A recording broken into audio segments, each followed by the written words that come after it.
Hi, என் பெரிய பொண்ணுக்கு புது ஸ்கூல் ஷூஸ் வாங்கலாம்னு ஈவினிங் ஸ்கூல் முடித்து ஸ்ட்ரைட்டாக கடைக்கு கூட்டிகிட்டு போயிட்டோம். கிளார்க்ஸ் தான் போயிருந்தோம். ஸ்கூல் ஷூஸ் எப்போவுமே இங்கே தான் வாங்குவோம். நல்ல குவாலிட்டியாக இருக்கும். பெரியவ யூஸ் பண்ண பிறகு எடுத்து பத்திரமா சின்ன பொண்ணுக்கும் வச்சுருவேன். அவள் யூஸ் பண்ண பிறகு கூட குவாலிட்டி நல்லா தான் இருக்கும். ரொம்ப தேஞ்செல்லாம் போகாது.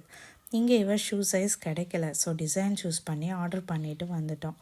ஊரில் இருந்து பன்னீர் மேக்கர் வாங்கிட்டு வந்திருந்தேன். பன்னீர் மேக் பண்ணலான்னு ஹோல் மில்க் வாங்கி செய்ய ஸ்டார்ட் பண்ணிட்டேன். பால் கொதிச்ச பிறகு 2 லெமன் புழிஞ்சு லெமன் ஜூஸும் சேர்த்துட்டேன். எதிர்பார்த்த மாதிரியே பால் திரிஞ்சு வந்துடுச்சு. ஃபில்ட்ரு பண்ணி தண்ணியில் லைட்டாக காட்டி எடுத்துட்டேன். இதுவரை நல்லா தான் வந்தது. அப்புறம் தான் சொதப்பல் ஆரம்பிச்சிருச்சு. காட்டன் துணியில் கட்டி புளியாமல் ஒரு ஆர்வத்தில் ஸ்ட்ரைட்டாக பன்னீர் மேக்கரில் வச்சு வெயிட் கொடுத்துட்டேன். அது ப்ரெஷர் பத்தலை போல். எக்ஸஸ் வாட்டர் எல்லாமே ஃபில்டர் ஆகலை. அதனால் பன்னீர் கட் பண்ணும்போது உடஞ்சி தான் வந்தது.